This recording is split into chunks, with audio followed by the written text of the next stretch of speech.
Pirates of the Caribbean the curse of the black pearl இந்த படம் ஜூலை 9 2003 அமெரிக்காவில் release ஆகுது. அதேமாரி நம்ம இந்தியாவில் 15 ஆகஸ்ட் 2003 அன்னைக்கு இந்தியாவில் ரிலீஸ் ஆகுது. இந்த படத்தில் மெயின் ரோல் வேற ஆள், சைடு ரோல் வேற ஆள். மெயின் ரோல் ஹீரோ அவர் தாங்க. ஆனால் அவர் போட்டிருக்க சட்டம் மட்டும் என்னோடதுங்கிற மாதிரி சைடு ரோல் பெரிய ஆளாக இருப்பார். அவர் தான் நம்ம ஜாக் ஸ்பேரோ, இல்லை கேப்டன் ஜாக் ஸ்பேரோ.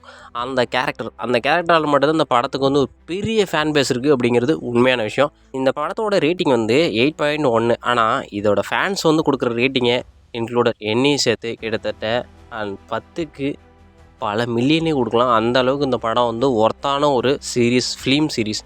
அது சொல்ல போனால் டிஸ்னி நினச்சாலும் இந்த மாதிரி ஒரு ஃபிலிம் ரீக்ரியேட் பண்ண முடியாதுங்கிறது உண்மை தான். ஏன்னா டிஸ்னி நிறைய விஷயங்களை காட்டியிருக்காங்க மூவிஸில். அதில் மெயினாக இந்த ஒரு ஃபிலிம் சீரீஸ் ரொம்ப ரொம்ப எல்லாருக்குமே பிடிச்சது.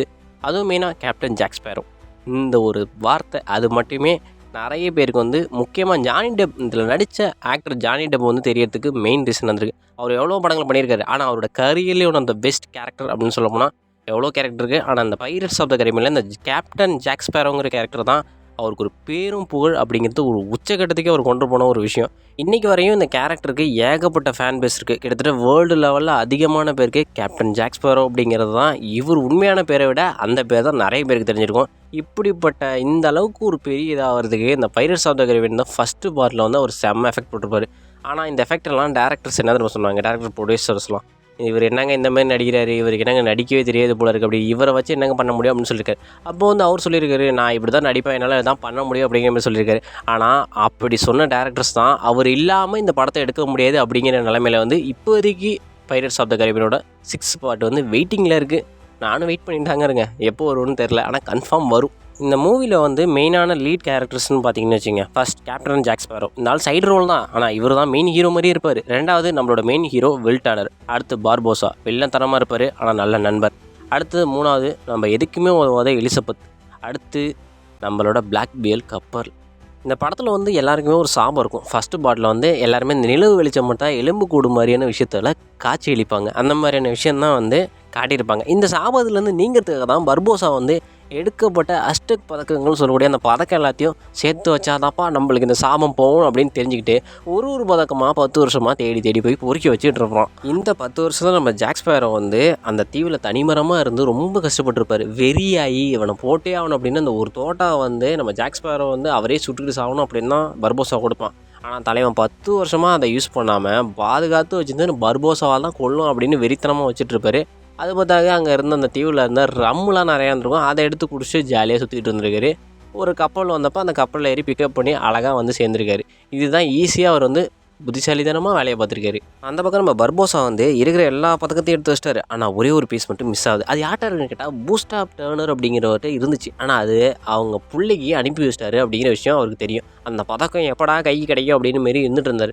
அந்த சமயம் எலிசபெத் கடலில் விழுகிறப்ப அந்த பதக்கத்தோட பிரதிபலிப்பால் அவங்களுக்கு ஈஸியாக தெரிஞ்சது அந்த பதக்கம் இங்கே தான் இருக்குன்னு. அந்த பதக்கத்தை தேடி வரப்போ எலிசபெத்தை தூக்கிட்டு போயிடுறாங்க. அந்த எலிசபெத்தை தூக்கிட்டு போகிறப்ப இவங்க தான் இந்த டர்னரோட வாரிசு நினச்சி அவங்களோட ரத்தத்தை கொடுத்து ரத்த காணிக்கை கொடுத்து பார்க்குறாங்க. ஆனால் அவங்களோட சாபம் தீர்ந்து போகலை.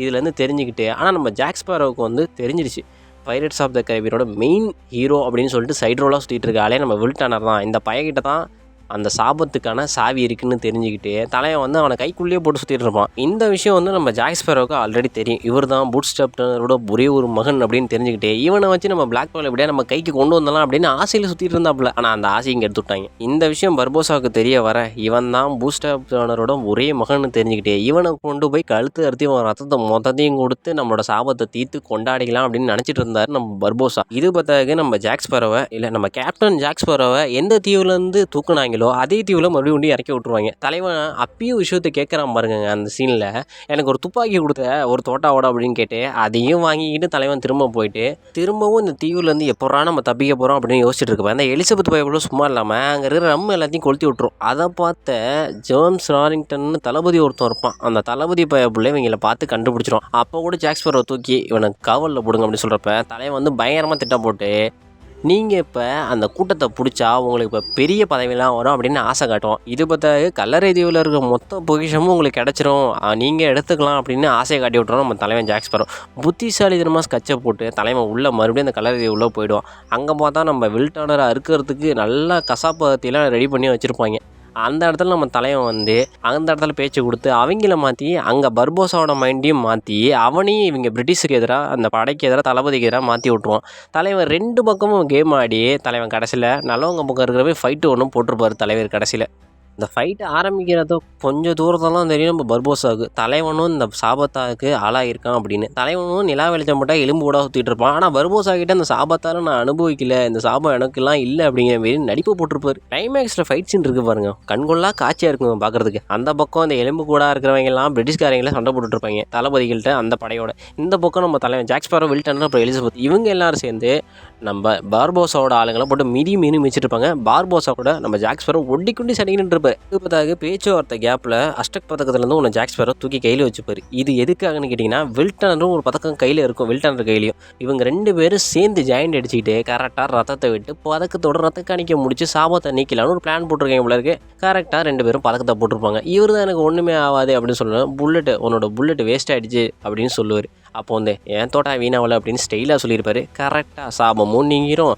தலைவன் வந்து சாபம் நீங்கிடுச்சுன்னு ஒரு டைலாக் போட்டு கீழே விழுவார். அவரை திங்கணும்னு ஆசையாக வச்சுருந்தா ஆப்பிளும் கீழே விழுந்துடும். இதுக்கப்புறமா நம்ம தலைவன் ஜாக் ஸ்பேரோவை தூக்கில் போடலான்னு ஒரு பிளான் ஒன்று போடுவாங்க தளபதியெலாம் சேர்ந்து. அந்த இடத்துல நம்ம வில்டனர் வந்து ஆட்டத்தை கழிச்சு நம்ம ஜாக் ஸ்பேரோ காப்பாற்றிடலாம் அப்படின்னு பார்ப்பாரு. ஆனால் அந்த சமயம் வந்து லாக் பண்ணிடுவாங்க. ஆனால் அப்பயும் நம்ம தலைவன் வந்து பேச்சு கொடுத்தே கடலில் ஒரு டைவை போட்டு அந்த பக்கம் பார்த்தா பிளாக் பேர்ல் அழைக்கிறதுக்கு வந்திருக்கும். தலைவன் வந்து கப்பல் இல்லாமல் போட்டில் வந்தப்பே தலைவன் கதன்னு கதற விடுவான். இது பார்த்தாக்க பிளாக் பேர்ல் கப்பல் வேறு கையில் வந்து கிடச்சிருச்சுன்னா தலைவன் சும்மாவாக விடுவான். அந்தமாரி பிளாக் பேர்ல் கப்பலுக்கு மறுபடியும் நம்ம கேப்டன் ஜாக் ஸ்பேரோ கேப்டன் ஆகிடுவார். அதுக்கப்புறம் தலைவன் வந்து ஒரு ஸ்டைலிஷான மூமெண்ட்டை கொடுத்துட்டு படத்தை வந்து க்ளோஸ் பண்ணிடுவாங்க. இதுக்கப்புறம் பார்ட் 2 இருக்குது. தலைவன் வந்து கடைசியில் வட்டாமமே அப்படின்னு சொல்லிட்டு ட்ரன்னு கிளம்பி போயிட்டே இருப்பார் பிளாக் பேர்லில்.